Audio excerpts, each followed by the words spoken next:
नमस्कार दोस्तों, आपका स्वागत है आज की नई कहानी में। सुमित्रा जी जैसे ही सब्जी लेकर घर में आई, उनकी बहू प्रिया और उनकी बेटी संगीता में नोकझोंक हो रही थी।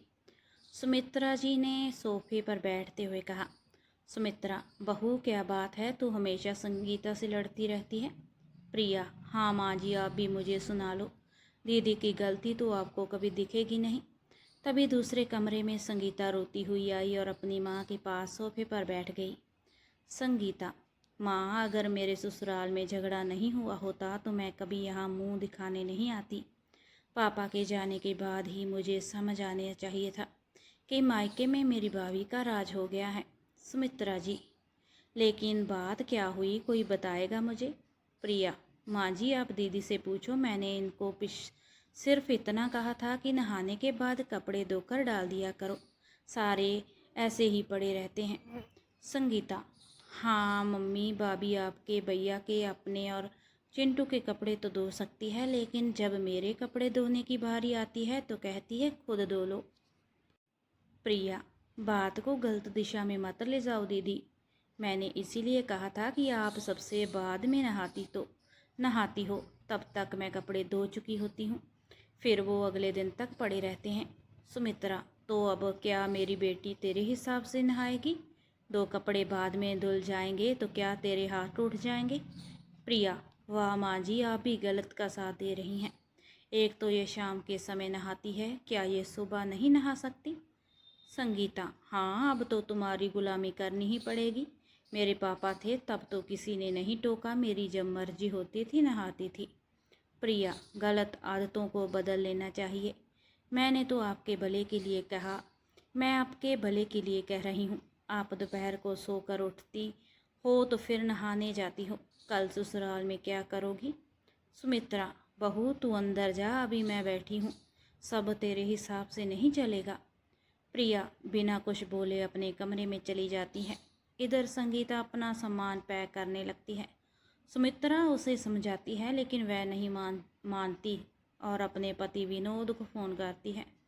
संगीता, सुनो जी, तुम मुझे आकर ले जाओ, मैं अब यहाँ नहीं रहना चाहती हूँ। विनोद, लेकिन तुमने तो कहा था कि मेरी माँ के साथ नहीं रहोगी। संगीता, मुझे माफ़ कर दो, मैं उनके साथ कभी लड़ाई नहीं करूँगी। शाम को विनोद संगीता को लेने आया।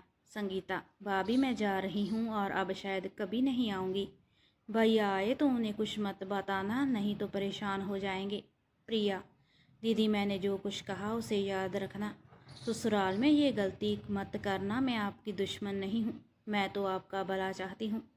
संगीता अपनी माँ के गले लगकर कहने लगी, संगीता बहुत ढील दे रखी है आपने अपनी बहू को, किसी की भी बेइज्जती कर देती है। मैं तो जा रही हूँ, ऐसा ही रहा तो किसी दिन आपको भी बाहर का रास्ता दिखा देगी। सुमित्रा, बेटी तू चिंता मत कर, आने दे चंदन को, इसे ठीक करवाती हूँ।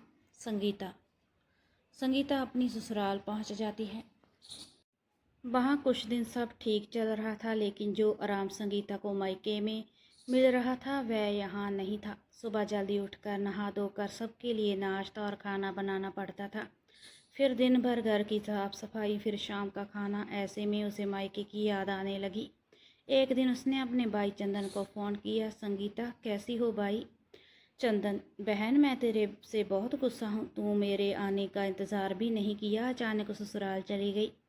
संगीता, भाई क्या करती, भाभी नहीं चाहती थी कि मैं वहाँ रहूँ, यहाँ सारे जुल्म सहने पड़ रहे हैं, फिर भी मैं अब कभी वहाँ नहीं आऊँगी। चंदन, क्या कहा, वह लोग तुझ पर जुल्म कर रहे हैं? बहन ये घर तेरा भी है, मैं अभी तुझे लेने आ रहा हूँ और मैं देखता हूँ प्रिया तुझे कैसे परेशान करती है। शाम को चंदन संगीता को लेने पहुँचा। विनोद, आइए सारे साहब, आज अचानक कैसे आना हुआ?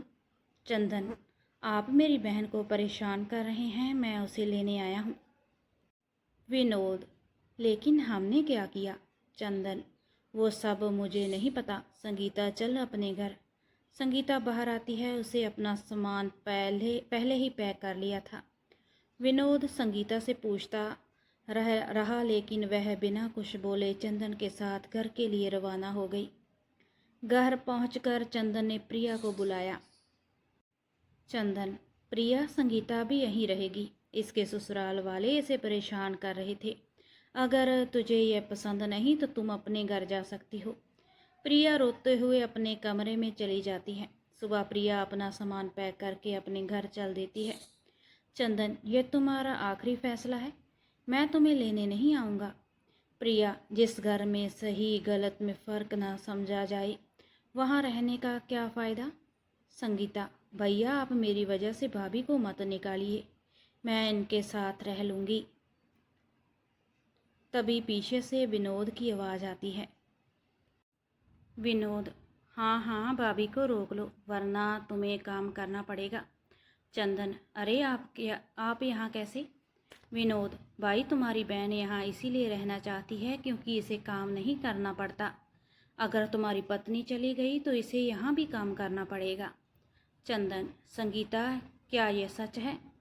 संगीता, भैया मुझसे गलती हो गई, यहाँ सारा काम भाभी करती हैं और ससुराल में सारा काम मुझे करना पड़ता है, इसीलिए मैंने झूठ बोला था कि ये मुझे परेशान करती हैं। मैं यहाँ मज़े से रहना चाहती थी। सुमित्रा, बेटी ये तूने अच्छा नहीं किया, जा यहाँ से, आज के बाद कभी यहाँ मत आना। चंदन, बहन यह अच्छी बात नहीं। विनोद जी, मुझे माफ़ कर दीजिए। संगीता, भाभी और भैया मुझे माफ़ कर दो। विनोद, चलो अभी भी कुछ नहीं बिगड़ा, अपने घर चलो। संगीता अपनी ससुराल वापस चली जाती है। आपको ये कहानी कैसी लगी हमें कमेंट में ज़रूर बताएं। वीडियो को लाइक, शेयर और चैनल को सब्सक्राइब ज़रूर करें।